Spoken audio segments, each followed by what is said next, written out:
বাপেৰক কবি অতি শীঘ্ৰে এই ডেম খালী কৰি ইয়াৰ পৰা যাব লাগিব উজনি অসমত থাকিব নোৱাৰো তহঁত স্পষ্ট কথা ইয়াত তহঁতি মিয়াই ইয়াত আহি উদ্ভণ্ডালি কৰিবলৈ নিদিওঁ আমি ইয়াত এইবোৰ কাৰোবাৰ কৰিব নিদিওঁ ইয়াত কাৰোবাৰ কৰিব নোৱাৰি তহঁতি য'ৰ পৰা আহিছিল তলৈ লাগে যা ইয়াত নহ'ব উজনি অসমত মুঠতে তহঁতৰ মিয়াৰ দপদপনি কোনো কাৰণতে নচলিব মানে নচলিব শুনিলি নহয় কি ক'লো শুনিলি নাই নচলিব মানে নচলিব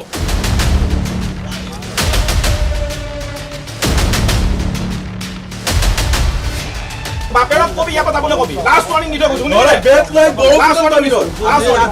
শনিবাৰে সন্ধিয়া জোৰ সমদল কৰি শিৱসাগৰৰ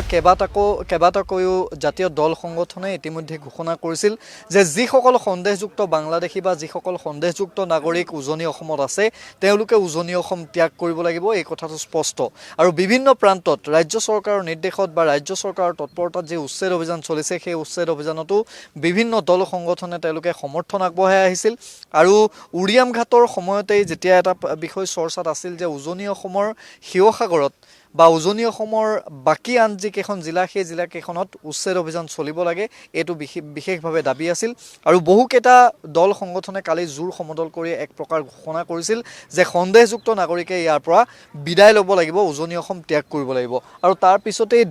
বিভিন্ন ডেম্প বা য'ত এইসকল সন্দেহযুক্ত নাগৰিক বা বাহিৰৰ পৰা আহি ইয়াত যিসকলে কাম কৰি আছে সেই তেওঁলোকৰ বিৰুদ্ধে এক অভিযান চলিছে সিতু বৰুৱা আছে জাতীয় সংগ্ৰামী সেনা অসমৰ দায়িত্বত থকা মই আপোনাৰ ওচৰলৈ আহিছোঁ ইতিমধ্যে আপোনালোকে জোৰ সমদল কৰি ঘোষণা কৰিছিল যে ইয়াত কোনো ধৰণৰ সন্দেহযুক্ত যিসকল নাগৰিক তেওঁলোকে ইয়াত থাকিব নোৱাৰিব ক'ত ক'ত অভিযান চলিছে কিমান দূৰ চলিব না আমাৰ স্পষ্ট কথা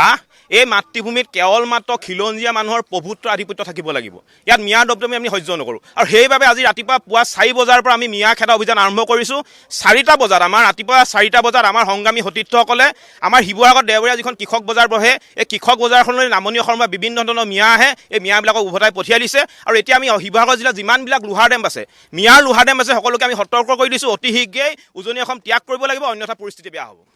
কিমান দিন চলিব এই যিটো অভিযান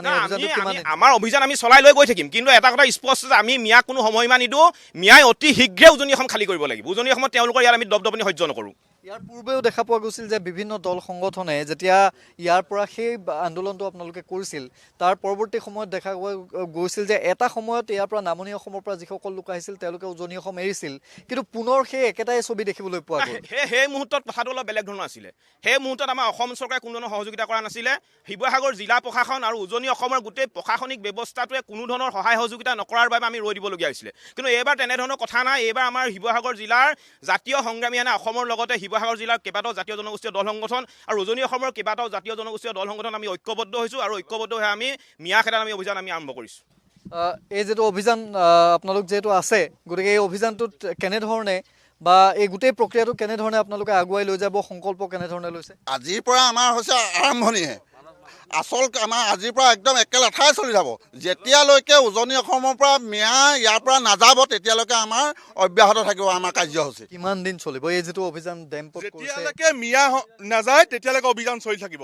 এইটো লাষ্ট সকিয়ান দিছোঁ ইয়াতকৈ কিন্তু ভয়ংকৰ পৰিস্থিতিৰ সন্মুখীন হ'ব লাগিব আৰু এতিয়াতো আমি ভালকৈ কৈছোঁ আৰু দুদিনমানৰ পাছত কিন্তু হাতত সৌকা বেট লৈ আনি কোবাই মিয়া খেদিম উজনি অসম মিয়া মুক্ত কৰিম আৰু এটা মই স্পষ্টভাৱে কৈছোঁ যদি চৰকাৰে বাধা নিৰোধী প্ৰতিশ্ৰুতি আমাক দিয়ে যিকোনো পৰিস্থিতি হ'লেও জাতীয় সংগ্ৰামী সেনাই মিয়া খেদি উজনি অসম মুক্ত কৰিম বুলি আপোনালোকক কথা দিওঁ আৰু এইটো কথা সংবাদ মাধ্যমত কৈছোঁ যদিও এটা কথা স্পষ্টকৈ কৈছোঁ এইটো মই পাব্লিচিটি হ'বলৈ কোৱা নাই অতি সোনকালে মিয়া অসমৰ পৰা উজনি অসমৰ পৰা ত্যাগ কৰিব লাগিব স্পষ্ট কথা কৈছোঁ আপোনালোকৰ আগত ডেমবোৰত যে আহিছে এই ডেমবোৰত এতিয়াও আছে আপোনালোকে দেখিছে আছে বহুত আছে অকল ইয়াত বুলিয়ে নহয় আপোনাৰ নামটি চাৰিটো চবতে আছে শিৱসাগৰ ডিষ্ট্ৰিক্টৰ প্ৰত্যেকটো ইটা ভাটা আপোনাৰ ডেম্পত সকলোতে মিয়া আছে মালিক যিসকল আছে মালিকক মই এটা কথা আমাৰ খিলঞ্জীয়া মানুহখিনিক মই এটা কথা কৈছোঁ যে মিয়াখিনি উজনি অসমৰ পৰা সম্পূৰ্ণভাৱে বিদায় দিয়ক অন্যথা কিন্তু পৰিস্থিতি ভয়ংকৰ হ'ব এয়া হৈছে পৰিৱেশ আৰু ইতিমধ্যে স্পষ্টকৈ তেওঁলোকে কৈছে যে উজনি অসমৰ পৰা যিসকল নামনি অসমৰ নগাঁও বটদ্ৰৱা জুৰিয়া বা এই স্থানসমূহৰ পৰা আহি যিসকল সন্দেহযুক্ত নাগৰিকে ইয়াত কাম কৰি আছে সেইসকলে যদি ইয়াৰ পৰা উজনি অসম ত্যাগ নকৰে তেতিয়াহ'লে আগন্তুক দিনত তেওঁলোকে জোৰদাৰভাৱে অভিযান চলাব আৰু এক প্ৰকাৰ তেওঁলোকে সৰব হৈছে সোচ্চাৰ হৈছে যে এইবাৰ ইয়াৰ পূৰ্বেও কিন্তু এনেধৰণৰ এটা আন্দোলন হৈছিল কিন্তু সেই সময়ত পৰিৱেশটো কিছু সুকীয়া আছিল পৰৱৰ্তী সময়ত দেখা পোৱা গ'ল যে পুনৰ আকৌ পৰিৱেশটো একেই হৈ থাকিল গতিকে এইবাৰ কেনেকুৱা ধৰণে আগবাঢ়ে বা এই অভিযানটো কিমান দিন চলিব এই কথাবোৰ নিশ্চিতভাৱে লক্ষণীয় হ'ব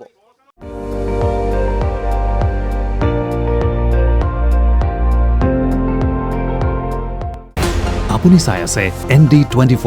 সৰ্বশ্ৰেষ্ঠ নহয় সৰ্বোত্তমৰ দৌৰত